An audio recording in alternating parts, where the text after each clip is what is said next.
ഇനി നമ്മൾ സന്ദർശിക്കാൻ പോകുന്നത് പാലസ് ഓഫ് വീരഹരിഹരനും അദ്ദേഹത്തിൻ്റെ ബേസ്മെൻ്റാണ് അവിടെ ഉള്ളത്. ഇതെല്ലാം നശിപ്പിക്കപ്പെട്ടു 1685 യുദ്ധത്തിൽ. ഇതൊരു മിൻ്റ് ഏരിയ കൂടിയാണ്.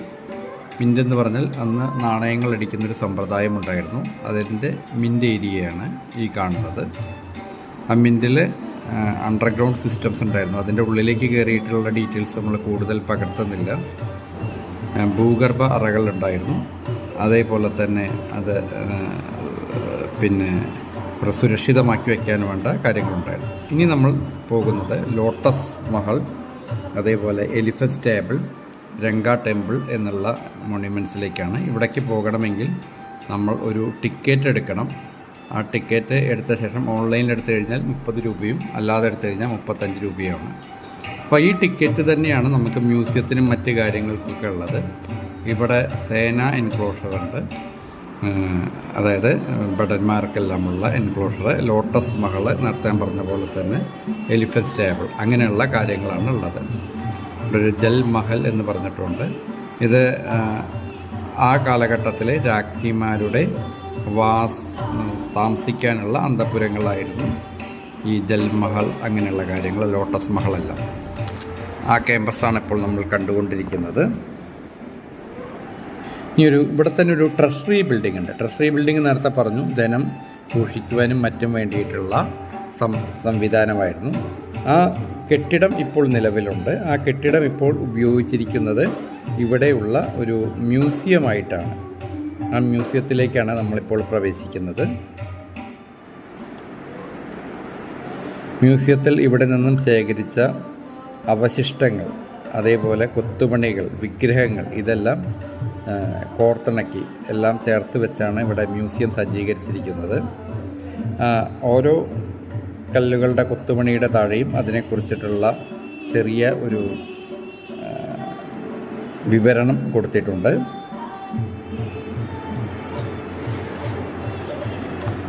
അവിടെയുള്ള കാഴ്ചകളാണ് കാണുന്നത്. ആ കാലഘട്ടത്തിൻ്റെ നാഗരികതയും മറ്റും ചിത്രീകരിക്കുന്ന കൊത്തുപണികൾ തന്നെയാണ്.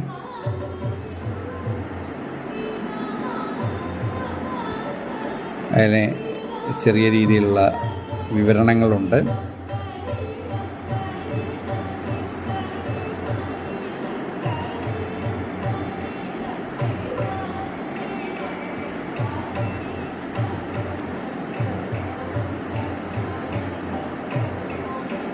ഇതെല്ലാം ഇതൊരു ജൈന സന്യാസിയുടെ പ്രതിമയാണ്.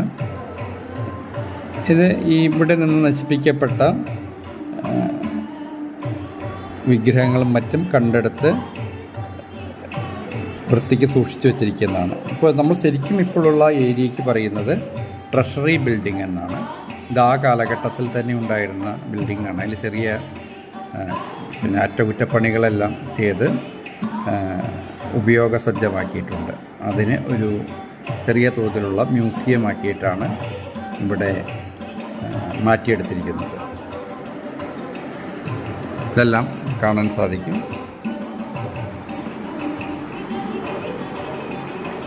ഇത് പീരങ്കിക്കും മറ്റും ഉപയോഗിച്ചിരുന്ന കല്ലുകളാണ് ഇപ്പോൾ നേരത്തെ നമ്മൾ കണ്ടത്. യുദ്ധത്തിനും മറ്റും പീരങ്കിയിൽ നിറയ്ക്കാനും വേണ്ടി. ഇനി നേരത്തെ ഞാൻ പറഞ്ഞല്ലോ, ഈ രാജ്ഞിമാരുടെ ചില കൊട്ടാരങ്ങളുണ്ടായിരുന്നു. ആ കൊട്ടാരത്തിൻ്റെ ബേസ്മെൻറ്റ് മാത്രമാണ് ഇപ്പോൾ അവിടെ അവശേഷിച്ചിരിക്കുന്നത്. ബാക്കിയെല്ലാം നശിപ്പിക്കപ്പെട്ടു. ഇപ്പോൾ നമ്മൾ കാണുന്നത് ലോട്ടസ് മഹളാണ്. ഈ ലോട്ടസ് മഹൽ ഇവിടുത്തെ ഒരു ഐക്കോണിക്, എലഗൻറ്റ് ആൻഡ് ഫോട്ടോഗ്രാഫ്ഡ് മോണ്യുമെൻ്റാണ്. ഏറ്റവും കൂടുതൽ ആൾക്കാർ ഫോട്ടോവും മറ്റും എടുത്ത മോണ്യുമെൻ്റാണ് നേരെ കാണുന്ന ലോട്ടസ് മഹൽ. ഇതിനെ കമൽ മഹൽ എന്നും അറിയപ്പെടുന്നു. ഈ കെട്ടിടം ഇൻഡോ ഇസ്ലാമിക് ആർക്കിടെക്ചർ വഴിയാണ് രൂപകൽപ്പന ചെയ്തിരിക്കുന്നത്. താഴത്തെ നില മൊത്തം കരിങ്കല്ലും രണ്ടാമത്തെ നില തൊട്ട് ഇഷ്ടികയുമാണ് ഉപയോഗിച്ചിരിക്കുന്നത്. ഇവിടെ 24 സമചതുര തൂണുകളുണ്ട്. അതേപോലെ തന്നെ വളരെ ഭംഗിയുള്ള ആർച്ചുകളാണ് ഈ കെട്ടിടത്തിൽ ഉടനീളം നമുക്ക് കാണാൻ സാധിക്കുക.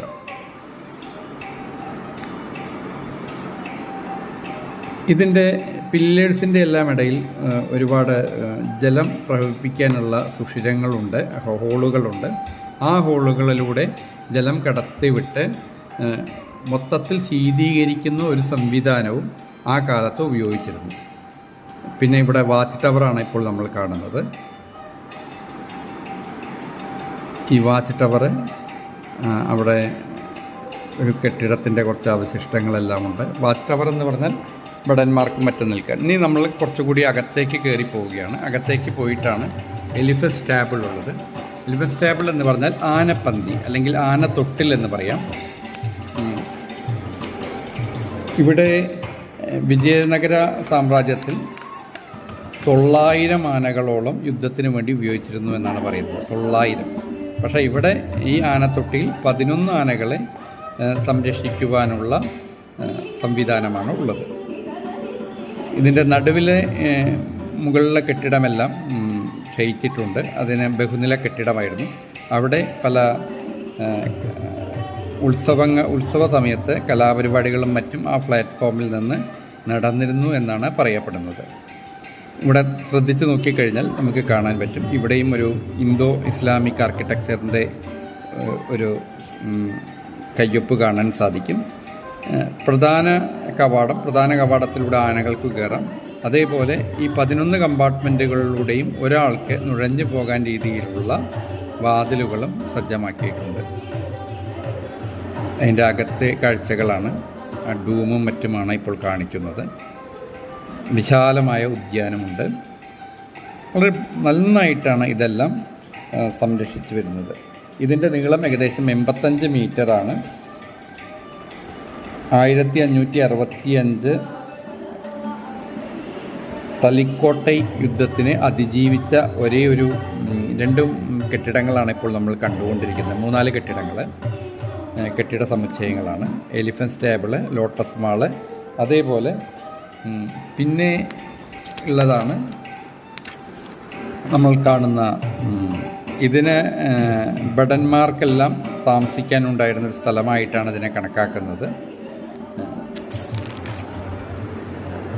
ഇപ്പോൾ ഈ കെട്ടിടവും മ്യൂസിയമായിട്ടാണ് ഉപയോഗിക്കുന്നത്.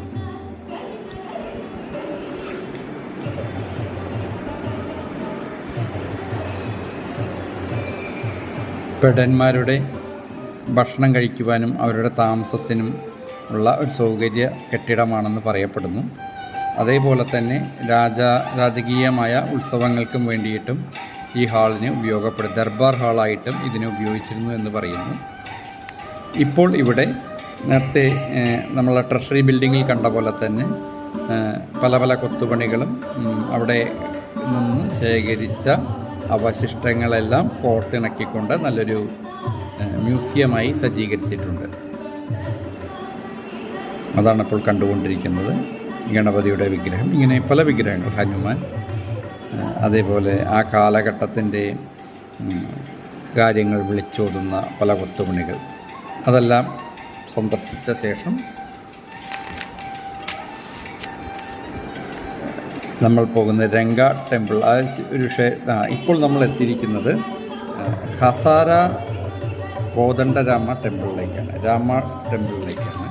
ഹസാര രാമചന്ദ്ര ടെമ്പിൾ. ഹസാര എന്ന് പറഞ്ഞാൽ 1000 രാമചന്ദ്രന്മാരുടെ ക്ഷേത്രം എന്ന് പറയാം. 1000-ഓളം രാമചന്ദ്രന്മാരെ കൊത്തിവെച്ചിട്ടുണ്ട്. അതാണ് ഹസാര എന്ന് പറഞ്ഞാൽ 1000 എന്നാണ് അതിൻ്റെ അർത്ഥം. ഇവിടെ വിപുലമായ കൊത്തുപണികളാണ് നമുക്ക് കാണാൻ കഴിയുക. ക്ഷേത്രത്തിൽ രാമായണം കഥ പൂർണ്ണമായിട്ട് തന്നെ കൊത്തിവെച്ച ചില മേഖലകളുണ്ട്. രാമായണത്തിൻ്റെ വിവിധ ഘട്ടങ്ങളെ ആലേഖനം ചെയ്തുകൊണ്ടുള്ള കൊത്തുപണികൾ, അതേപോലെ ദശാവതാര കൊത്തുപണികൾ, പിന്നെ ദസറ, അത് ഇപ്പോഴല്ല, അത് കുറച്ച് കഴിഞ്ഞ് കാണിക്കുമ്പോൾ വ്യക്തമാവും. ഒരുപാട് കൊത്തുപണികളുള്ള ഒരു ക്ഷേത്രമാണ് ഹസാര രാമചന്ദ്ര ക്ഷേത്രം. ഇത് ദേവരായ 2-ാമൻ്റെ കാലഘട്ടത്തിലാണ് ഈ ക്ഷേത്രം പൂർണ്ണതോതിൽ നിർമ്മിച്ചതെന്ന് പറയുന്നത്. ഇത് ശ്രീരാമ കഥകൾ, ഞാൻ നേരത്തെ പറഞ്ഞ രാമായണ കഥകളുടെ ചില ഇതാണ്. പൂർണ്ണമായ രംഗങ്ങൾ ഇവിടെ പല ഭാഗങ്ങളിലായിട്ട് കൊത്തുപണി നടത്തിയിട്ടുണ്ട്. പക്ഷേ രാമായണത്തിൻ്റെ വിവിധ ഘട്ടങ്ങളാണ് ഈ കാണുന്നത്. പക്ഷേ അതിൽ ചെറിയൊരു പ്രശ്നം എന്താണ്, ഇവിടെ റിനോവേഷൻ വർക്ക് നടക്കുന്നത് കൊണ്ട് ഒരു ഓർഡറായിട്ട് നമുക്കത് എടുക്കാൻ സാധിച്ചില്ല. രാമായണത്തിലെ വിവിധ കഥാരംഗങ്ങളാണ് ഇപ്പോൾ നമ്മൾ കണ്ടുകൊണ്ടിരിക്കുന്നത്. ഏഴുമരങ്ങളെ അമ്പെയ്തു വെത്തുന്നു, ബാലി നിഗ്രഹം, അങ്ങനെയുള്ള പല ഘട്ടങ്ങൾ ഇതിൽ കാണാൻ സാധിക്കും. രാമായണ കഥ കൊത്തിവെക്കപ്പെട്ടിട്ടുണ്ട് ഈ ക്ഷേത്രത്തിൽ. ഈ ക്ഷേത്രത്തിലെ കൊത്തുപണികൾ വളരെ മനോഹരവുമാണ്, വിപുലവുമാണ്, സമ്പുഷ്ടവുമാണ്. അതാണ് ഈ ക്ഷേത്രത്തിൻ്റെ പ്രത്യേകത. പിന്നെ ഗോപാലകൃഷ്ണൻ, ശ്രീകൃഷ്ണൻ, ദശാവതാരം, അതേപോലെ വിഷ്ണുവിൻ്റെ പൂർണ്ണ രൂപം, അങ്ങനെ പല പുരാണ കഥാപാത്രങ്ങൾ, രാമായണം, ഇവയെല്ലാമാണ് പ്രധാനമായും കൊത്തുപണി നടത്തിയിരിക്കുന്നത്. ഈ ക്ഷേത്രത്തിൻ്റെ പ്രത്യേകത ഇതിൻ്റെ അകത്തെയും പുറത്തുള്ള ചുറ്റുമതിലിലും വിപുലമായ കൊത്തുപണികളുണ്ടെന്നാണ് എന്നുള്ളതാണ്. ഇവിടെ ചെറിയ തോതിലുള്ള റിനോവേഷൻ വർക്ക് നടക്കുന്നുണ്ട്. ഗംഭീരമായ കൊത്തുപണികളുള്ള ഹംപിയിൽ ഒരുപാട് കെട്ടിടങ്ങളെല്ലാം കൊത്തുപണികൾ കൊണ്ട് സമ്പുഷ്ടമാണ്. അതിൽ തന്നെ വേറിട്ട് നിൽക്കുന്ന 3-4 മന്ദിരങ്ങളിൽ ഒന്നാണ് ഈ രാമക്ഷേത്രം. ഇനി ഇതിൻ്റെ പുറത്തുള്ള ഒരു മണ്ഡപത്തിലെ കൊത്തുപണികളാണ് ഇപ്പോൾ കാണിക്കുന്നത്. ഇവിടെ കാണിക്കുന്നത് ദസറ മഹോത്സവത്തോടനുബന്ധിച്ചിട്ടുള്ള വിവിധ കലാപരിപാടികളുടെ ഒരു ആലേഖനമാണ്. ആന, കാലാൾ, തേരാൾ ഒക്കെയുള്ള ദസറ ആഘോഷവുമായിട്ട് ബന്ധപ്പെട്ടിട്ടുള്ളതാണ് നേരത്തെ കണ്ടത്. ഇത്രയുമാണ് ഈ 3-ാം ഭാഗത്തിൽ വിവരിക്കാനുള്ളത്. ഇനി 4-ാം ഭാഗത്തിൽ വീണ്ടും തുടരാം.